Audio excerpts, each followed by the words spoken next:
Hi guys, and welcome back to South U Coys with your boy Ashmatic. We've got another special in terms of transfers and my opinions on them. Rumours or gossips, and this is all opinion based. Now, I'm looking for Madison options part 2. So I'm looking at Kang-in, I'm looking at Verts, and I'm looking at Gibbs of Nottingham Forest.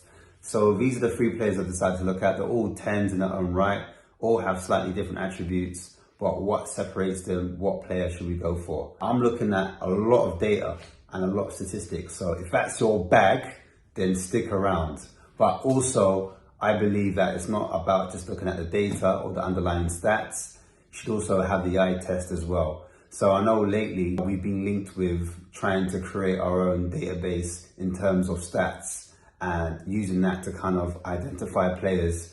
But now I just want to say some of the flaws in that, because we need to identify people's characteristics, their attitude, not just their personalities, but actually on the pitch, how they're working with others, other teammates, are they creating opportunities for the teammates, how are they in transition when they lose the ball, how are they shape, what's their attitude, what's their football IQ, do they help their teammates, do they have a positive attitude when they win, when they lose, are they aggressive in the press, are they aggressive out the press?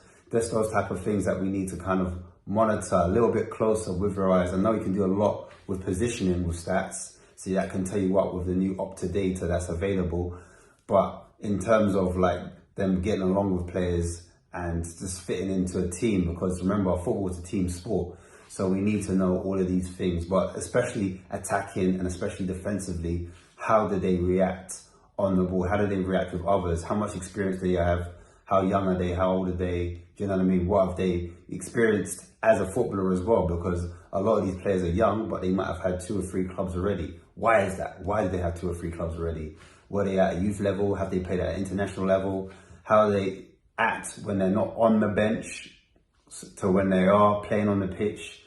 How do they feel to being dropped for 2 or 3 games? How are they in training as well? These are things that data analytics might not pick up, that I think are quite important. So these are things that the scientists will lead back to the actual coaches in terms of data, and then it's down to the actual scouts to go out there and look. So I think all 3 people have to be on the same page as well. It's got to be your coaches, whether it's be academy coaches, first team coaches, people that are higher up in the hierarchy, your scientific data analysts. They need to be able to communicate the language to the coaches and the hierarchy above or below, that they can understand the analytics, and it doesn't have to be broken down. It can be given to them straight away, really fast, and they understand what's going on. And that's really important, that everyone's singing from the same hymn sheet. So the coach says, I'm looking for a wing back or a full back that has these characteristics. Too much developing, that the player is more or less, they're ready to go. They can cross, they can defend, they know where to be on the pitch, they've got some type of football IQ, and then the rest can be taught by the coach, if that makes sense. Don't give me a player that has absolutely nothing. I need some type of components, and then I can bring it up from there. So I think that's important, marrying the 2 together. But today I'm gonna look at a little bit of what they look like on the ball, and then a bit of what they are looking at, the data behind that, to see if it supports what I see on the actual pitch. First of all, we're looking at Gibbs. Gibbs, he's a 10, an out-and-out 10 for me. He plays in the Premiership, English, 23 years old. Thing with him as well, I feel like on the heat map, if you see his heat map, you can see that he's not just central, he's left-sided, he's right-sided, he's predominantly right-footed. But because he's either side, it's quite hard to kind of predict the way he plays, etc. Very skillful player, very quick with his feet, can burst into pace. He's got a lot of power, explosiveness, quite nimble, good agility, good lateral movement, thinks before, knows what he wants to do with the ball before it comes to his feet. And I'm thinking Gibbs White is a level up. He's played at a few more clubs. He's got a bit more size to him, a bit more strength. He's stronger on the ball as well. He's been in the Premier League, so he knows what it takes as well. So it's just a different type of characteristic on the players. And I've seen that against the big teams. Against Chelsea, he's turned up. Arsenal of recent, he's dominated games. I've seen him dominate games against Leicester. I think he's just all-round a 10, can play a false 9 if need be. He's really, really talented. For me, his standout attributes have to be his key passing, his progressive passes, his ability to get into the final third as well. He's able to receive the ball, as you can see as well. He receives the ball in the final third well and progresses the ball well in the final third. So that tells me his football IQ and his decision making is good. And also his ability to take risks, to pass, to do those risky passes, to break the lines, to break the defenses. He's really good. His actual shots as well. He takes lots of shots out of the three players. I think he shoots quite a lot.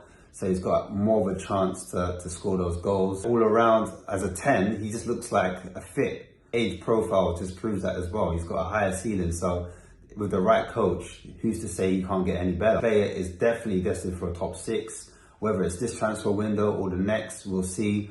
Problem with him, I'd say, is probably the price tag. Because Nottingham Forest paid 40 million, they're not going to look to be less than 40 million. They're going to want 40 million upwards. So I could see him between anything between 40 and 50 million minimum. As he's English as well, you get that English tax. For England under 21s. So that's just another thing as well. Cool. We're going to look at the next player, Kang-in. Plays for Real Mallorca. Talented winger on the left side, left-footed.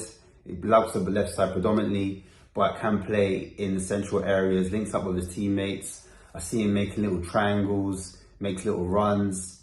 And again, similar to, as I said before, Brian Yule, but again, a lot stronger on the ball, finds his teammates in good positions and has an end product as well, Has slightly more goals than Gibbs and also more goal contributions in terms of key passes, like creating big chances for his teammates. He's got more big chances in those areas. But like, again, back to that end product, when he actually scores goals or takes shots, it leads to other people scoring goals as well. So his shot creation leading to other people scoring is quite high as well. So that's another attribute that I like. Non-penalty goals as well, which means his XG is greater. So if his expected goals, he's getting in better positions than Gibbs White would. So Gibbs White is more of a playmaker, I would say. Lee's more of a goal threat in that sense. But I think the main attribute for Lee, when he carries the ball, that leads into a shot. So it's not like he just carries the ball and it just ends nothing. He goes into the final third, he gets up the pitch, and he ends up with a shot or some type of goal opportunity. So I think also when you look at his dribbling stats, amazing. His main attribute is his dribbling. His dribbling is exceptional. He's really good in tight spaces. He's good at 1v1s. And he's got a good enough intelligence to know when to start to dribbling. Someone that will complement Son as well. You've got Son on one side, maybe the left-hand side or the right-hand side, and Lee on the other. I think they could both switch over as well. Wouldn't have to be like one on one side and one on both sides. I think they could both interchange. So I think that'd be an interesting dynamic. And then also when Son wants to hand over the baton, I think Lee's perfect because he's of the right age. He's 22, so similar age to Kulu, and a little bit more unpredictable, shall I say, because he doesn't hug one side. He can play both sides and he's quite central at times.